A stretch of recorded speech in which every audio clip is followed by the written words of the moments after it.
Arnold Schwarzenegger et Jackie Chan réunis dans un film russe. Comment est-ce qu'on peut dire non au visionnage d'un film pareil, hein?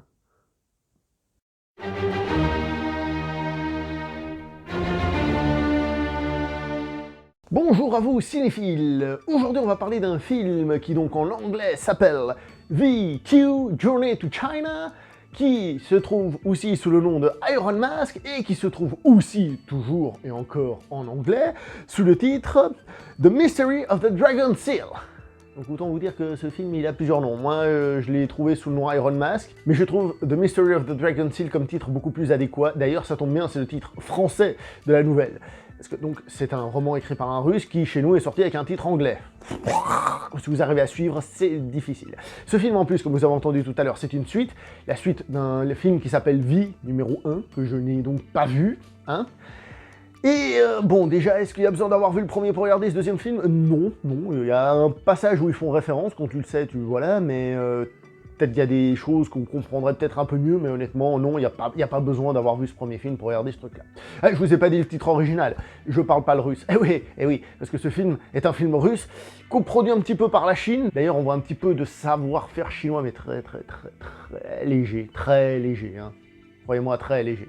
Et donc ce film est réalisé par Oleg Stepchenko, avec dans les rôles principaux donc Jason Flemyng, nous avons Ellen Yao, donc justement, des acteurs chinois, ou d'origine chinoise du moins, nous avons Yuri Kolokolnikov, et évidemment, on a les deux têtes d'affiche, Jackie Chan, Arnold Schwarzenegger. Pour la petite histoire, le film, je pouvais le voir en VO sous-titré ou alors en VF, mais la voix de Daniel Beretta pour Schwarzenegger m'a convaincu de le regarder en français. Oui, je sais, je suis fou. Alors avant toute chose, il faut que j'éclaire un petit détail. Est-ce que c'est un de ces films, vous savez, de série B, Z, où il y a des acteurs célèbres qui font une apparition de 30 secondes, qui se montent devant la caméra, t'as vu, c'est ma gueule, hein, tu l'as bien vu, et qui foutent le camp tout de suite après? C'est à peu près le cas, mais c'est pas le cas non plus. C'est-à-dire que Jackie Chan et Arnold Schwarzenegger font à peu près ce genre d'apparition, sauf qu'elle dure 40 minutes quand même, dans un film de 2 heures. Ils n'ont donc pas les rôles principaux, ce sont même des rôles très secondaires dans l'importance de l'histoire, mais ils ont quand même leur passage à eux, et qui dure quand même un certain petit moment. Donc, c'est un peu cette arnaque, mais pas non plus, vous voyez? Le film tient absolument toutes ses promesses. Tout d'abord, le combat entre Jackie Chan et Arnold Schwarzenegger, il y en a un, donc ça tient ses promesses. Et ce combat, en tant que tel, lui aussi tient ses promesses, c'est-à-dire que on s'en fout de ce combat. Non, honnêtement, Jackie Chan, Arnold Schwarzenegger, il n'y a pas plus opposé dans la manière de faire des films, entre un qui est plutôt mastoc, qui peut pas trop bouger, et puis un qui justement, c'est pas dans tous les sens. C'est une opposition complète et absolue, et donc leur opposition en tant que telle, franchement, elle est pas géniale. Mais bon, je rappelle, on est en train de regarder Jackie Chan et Arnold Schwarzenegger dans un film russe. Hein, d'accord? Donc, on savait que ça allait pas être terrible, on savait que ça allait pas être ouf. C'est juste le plaisir de les voir réunis à l'écran, et disons les choses comme elles sont. Ça, en moins, ça fonctionne plutôt pas trop mal, et puis comme j'ai dit, on se fait pas trop arnaquer sur la durée, tout ça. Et puis on savait aussi le genre de film qu'on allait regarder, hein, on n'est pas con. Bon, maintenant, le cas de ces deux acteurs mis de côté, qu'est-ce que nous avons dans ce film? Eh bien, dans ce film, on a un peu l'impression d'avoir un téléfilm luxueux. C'est-à-dire, on sent qu'il y a une forme d'argent, de budget là-dedans, mais dans des gens qui vont clairement pas faire un film américain. Donc ça reste, si vous voulez, une série B, mais une série B qui a quand même des ambitions. Alors, je préviens déjà, les effets spéciaux sont souvent... Ça passe la plupart du temps, parce que c'est des petits trucs. Par contre, dès qu'ils essayent de faire un truc un peu plus grandiose, eh ben oui, ça pique les yeux.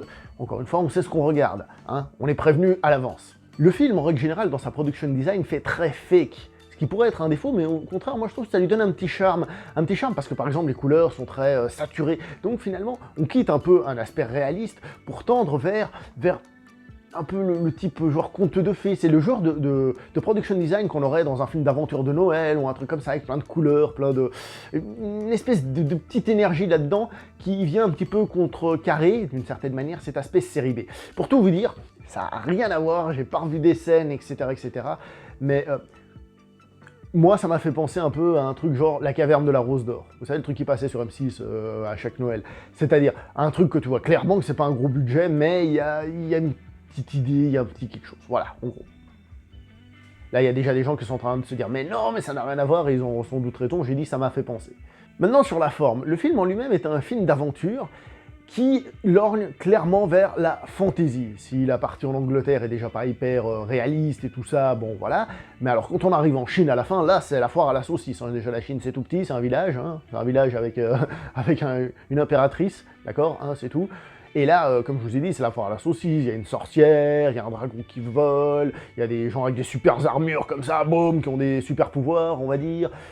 On est dans la fantaisie pure, on est dans une représentation de la Chine en mode fantaisie. Déjà l'Angleterre c'est un peu le cas, la Tour de Londres, mais alors en Chine, on se lâche complètement, on est vraiment dans un autre délire. Ce qui colle, vous l'aurez compris, à la production design. Puisque j'ai dit qu'il y avait un petit peu de savoir-faire chinois, est-ce qu'il y a du kung-fu dans le film? Oui, oui, bah, il y en a un petit peu, il y a Jackie Chan et tout. Est-ce que ce sont des bons combats? Bah non, évidemment que non, évidemment. Non, c'est évident, c'est sûr que ça n'allait pas être des bons combats. Qui s'attendait à regarder des bons combats là-dedans? Personne. Donc voilà, on sait ce qu'on va regarder. Là où j'ai dit qu'il y avait un petit savoir-faire chez les Chinois, c'est que malgré tout, quand on arrive en Chine, et même avant, on a quand même ces Chinois très volants, très wuxiapian un petit peu là-dedans. Ce qui donc prouve qu'il y a quand même un peu des petites équipes ou un petit savoir-faire au niveau de l'utilisation des câbles. Voilà. Et maintenant donc, justement, cette petite aventure est-elle sympa à suivre? Bah écoutez, ouais, je l'ai trouvé sympathique à suivre, le film fait 2 heures, et franchement, je me suis pas emmerdé. J'ai trouvé qu'il avait un petit charme, un petit goût comme ça, dû justement à ses couleurs, à ses décors, à la présence de Jackie Chan et Arnold, quoi qu'on veuille, c'est quand même eux qui ont réussi à faire que j'ai envie un peu de m'intéresser au film. Certes, avant de le voir, mais aussi quand j'ai commencé à le regarder, je trouve que le film a un petit charme. Ce serait un truc qui pourrait passer parfaitement à la télé pour Noël, par exemple. Je trouve que c'est ce genre de film-là, une petite aventure sympathique, qui fait de mal à personne, un peu fantaisiste, pas réaliste du tout d'ailleurs. La mise en scène, il n'y a rien de folichon, l'histoire, il n'y a rien de folichon, enfin voilà quoi. Petite parenthèse, oui, Iron Man, parce que ça s'inspire un petit peu du masque de fer, cette fois-ci c'est le tsar qui porte un masque et qui est dans une prison en Angleterre, oui voilà quoi. Petit peu d'inspiration à gauche à droite, de l'aventure, et puis voilà. C'est un film que je peux pas décemment conseiller, dire il faut absolument que tu vois ce film, ou alors hey, regarde ce film, il est bien, non, mais honnêtement, comme j'ai dit, à la télé, pour Noël, je dirais pas non, voilà. Pour la petite histoire, ça fait une semaine que j'ai vu ce film, et je me suis dit, ah ben je vais pas en parler, j'ai pas grand chose à dire sur ce film. Non, je veux dire, moi j'ai regardé, voilà, ça n'a intéressé personne, ce genre de film, justement, même à Noël, je pense. Mais on m'a corrompu pour que j'en parle, donc voilà, je suis obligé de faire la vidéo. Pauvre de moi. Je vais m'arrêter là pour cette vidéo, n'oubliez pas de liker, commenter, partager, on se voit prochainement pour une prochaine vidéo. Jusque là, portez-vous bien, ciao tout le monde.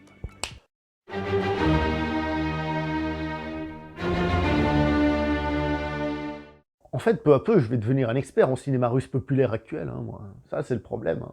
Parce que tout n'a pas l'air d'être super qualitativement parlant. Hein. Pauvre de moi.